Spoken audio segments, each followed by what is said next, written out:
Eu parei de acreditar totalmente em Deus, nas promessas que ele tinha pra mim. Parte 2 desse relato. Sim, é um relato pessoal, é um relato meu. E eu já postei a parte 1, então corre pra que você possa ver a parte 1, que ela tá muito boa, pra que você possa entender também o que eu tô falando aqui na parte 2, certo? Eu tava cansada, exausta de ficar ouvindo milhares de promessas. E naquele momento, eu me encontrei em um dia em que eu pedi pra Deus me levar pra glória, senão eu mesmo ia me levar pra glória. Você entende, né? Por quê? Porque eu tava cansada. Era ouvir meu filho falar assim: mãe, eu queria comer uma banana e não ter banana. Mãe, tem leite? Eu ter que pegar a caixinha de leite, que tinha um restinho, misturar com mais água do que leite, pra dar pra criança tomar, pra ele ter alguma coisa pra tomar. E isso foram muitas vezes. E tipo assim, isso aquilo começou a me estressar. De eu ficar sem comer pra poder ter comida pra criança, e aquilo me desesperando, eu entrando num cenário assim de muita dor. E Deus, toda vez usando alguém pra fazer promessa. A pessoa me ligava: Deus manda eu te dizer isso. E eu, cadê Deus? Eu confio que existe um Deus, mas eu acho que ele não tá entendendo o que eu tô passando, não. Porque eu já orei, eu já busquei, tô com depressão, fui diagnosticada com depressão, crise de pânico. Eu não conseguia ficar num ambiente que tivesse mais de 4 pessoas. A não ser que fosse eu, meu esposo e meus filhos. Se tivesse eu, meu esposo e meus filhos de mais uma pessoa, eu passava mal. Eu começava a passar mal. Literalmente, Deus apagar. Entendeu? Aí eu tenho que parar no hospital de novo. E certo dia, eu pedi pra Deus me levar pra glória. Ou ele me levava, ou eu me levava, porque eu tava cansada. Eu cheguei num período que eu cheguei num esgotamento. Não dava mais pra mim. E aí meu marido, ele tava acordando direto de madrugada, ele não dormia, porque eu não dormia. Então acabei que eu emagreci muito. Eu fiquei pesando 39 quilos. Quem lembra de mim nessa época vai lembrar o quanto eu estava magra, o quanto eu estava acabada, o quanto eu estava destruída. Eu estava muito magra, isso aqui afundado, essa parte toda preta, os meus olhos assim tombados, sabe, assim, literalmente. Eu comecei a ter muita queda de cabelo, então meu cabelo caiu muito, ficou só o ralinho assim do cabelo e vários buracos na cabeça de falta de cabelo, onde eu tentava cobrir com o cabelo os buracos. E muito magra. Comecei a tomar um certo remédio pra acalmar, e isso me tirou a humanidade. Então, tipo assim, eu não tinha mais sentimento nenhum, mas eu ainda sentia muita dor. Era como se pegasse a emoção e desligasse, mas a razão falava: acabou, filha, tem mais jeito, acabou. E eu lembro que eu passei a madrugada inteira acordando. Na verdade, eu nem dormi, né? Eu fiquei o tempo inteiro de virar pro lado, pro outro, pro lado. E falar pro meu marido: vai, me levanta. Levanta, me leva pra algum lugar. Aí ele me levava pra farmácia, que tinha no centro, uma farmácia 24 horas. Aí ele me levava e falava assim: vai, compra alguma coisa pra você, tenta pegar alguma coisa. E às vezes, tipo assim, só tinha R$2 que era pro pão do outro dia. Aí eu andava na farmácia e falava: não quero nada. Ou às vezes, né, eu olhava e falava assim: ai meu Deus, eu vou pegar alguma coisa tipo barata. Na farmácia, a gente não tem nada barato, a gente sabe disso, que farmácia é cara. E não tinha nada, a gente ia embora. Mas só pra poder distrair a cabeça, sabe? Mas muitas vezes eu acordava uma hora de madrugada pra me levar pra algum lugar, porque eu precisava respirar, porque eu tava com muita falta de ar. Parecia que em casa me faltava muito mais o ar.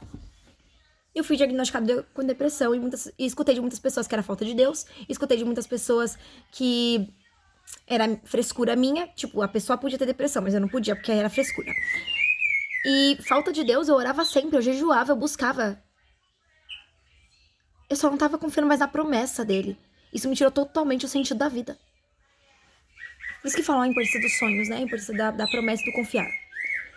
E aí, meu marido chegou numa situação assim que ele não dormia já. Fazia mais de 4 dias. Ele começou a ter vários picos, assim, de queda de energia por conta da falta de sono. E eu não conseguia comer. Porque eu começava a comer alguma coisa, me travava. Eu passava mal. Tipo, eu dava 2 colheradas no prato e cuspia. Ou vomitava tudo. Tudo o quê, né? A água que eu tomava, porque não tinha nada pra vomitar. Então, assim, foi uma cena assim, muito triste. E toda hora alguém me mandando mensagem que Deus tinha promessa. Ligavam: Ju, Deus tem uma promessa pra tua vida e Deus manda te dizer isso e isso. E aquilo, eu comecei a me estressar, a pegar um ódio de ouvir falar de Deus.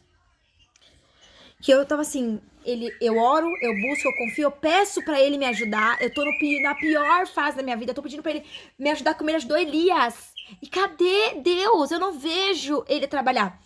E aí meu marido ligou pra minha mãe, 4 dias sem dormir, pediu pra ela me ajudar. Falou, pelo amor de Deus, vou mandar ela pra ir.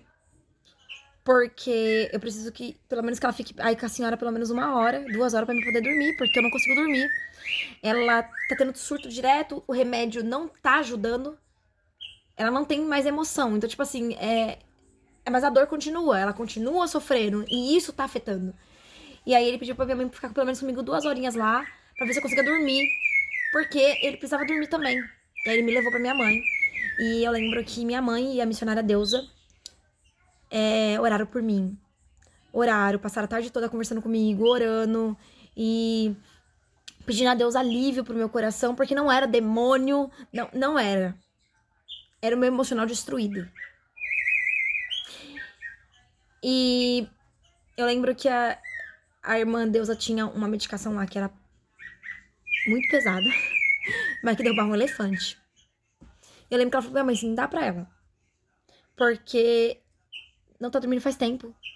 A Juliana não parece a Juliana. Minha avó olhou pra mim e ela falou assim, Juliana, minha filha, o que fizeram com você? Eu tava literalmente, gente, eu tava irreconhecível. Eu olho pras minhas fotos naquela época e eu falo, Deus, eu era morta. E só tava respirando, mas não tinha mais vida em mim. Não via mais vida em mim. A alegria, a perspectiva. Eu sempre fui uma pessoa positiva, gente. Quem me conhece sabe, eu sou uma pessoa extremamente positiva. E ali eu não tinha mais nada. Nada. Eu só queria que acabasse tudo. E aí ela me deu a medicação. A medicação, geralmente, ela derrubava por 7, 8 horas direto. Isso até mais. E eu dormia exatamente por 30 minutos. 30 minutos.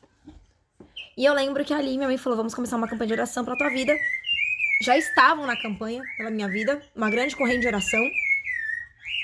E minha mãe falou, vamos orar. Todos os dias minha mãe me ligava, vamos orar, vamos orar. Como é que você tá? Jejuou hoje? E aí, acordou de madrugada? Toda vez que você acordar de madrugada, você vai orar. Ah, eu tô com insônia, vai orar até você dormir. Todo dia. E começou. E eu passei por um período em que eu falei pra Deus assim, eu tô cansada de tudo. Mas se ainda há alguma coisa em mim que o Senhor tem que fazer, então me ensina a confiar novamente. E Deus me deu a estratégia, que foi o meu caderno de agradecimento. No início, eu escrevia raramente, nos 2 primeiros anos. E esse ano, ano passado, as promessas começaram a voltar. E eu comecei a voltar a acreditar. Isso, irmãos, porque passou-se de 2020 até 2024, para que eu começasse a voltar a acreditar na promessa. Deus me curou nesse processo, eu comecei a voltar a ver Deus, a conhecer mais a Deus, a ter experiências com Ele, mas ainda não confiava em promessa. E Deus usando sempre as pessoas para falar de promessa, e eu ria, eu debochava, e eu falava assim, ai, tá bom, olha, eu conheço Deus, Deus ele é maravilhoso, Deus ele é incrível, Deus tá me curando, Deus tá num processo de cura comigo, mas eu não confio mais em promessas. Então qualquer pessoa que me entregasse, às vezes eu chorava, que eu falava assim, Deus, eu tô cansada de ouvir, não ver. Ouvir, não ver. E Deus me deu um boom. Ele falou, eu vou mostrar que eu sou contigo. Comecei a ganhar seguidores nas redes sociais, num projeto que ele falou que era dele. Comecei a ver vários casamentos ano passado restaurados. Nós tivemos um projeto lindo de resgate no ano retrasado. Também tivemos. E Deus fez muita coisa. Perdão, foi em 2023 que Deus falou comigo, que ia me mostrar que Ele era comigo. E aí minha vida começou a mudar. De 2023 para 2024, eu comecei a ver Deus trabalhando muitas coisas na minha vida, na minha família, em mim. Não tô falando na área financeira, eu tô falando na restauração pessoal.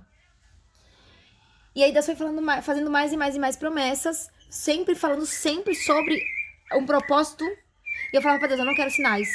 Eu quero só confiar no Senhor. Eu não quero ouvir falar de promessas, eu quero confiar no Senhor. E eu quero viver aquilo que o Senhor me prometeu. E Deus começou a trabalhar em mim. E eu vou postar o parte final. Já deu 9 minutos o vídeo, meu Deus.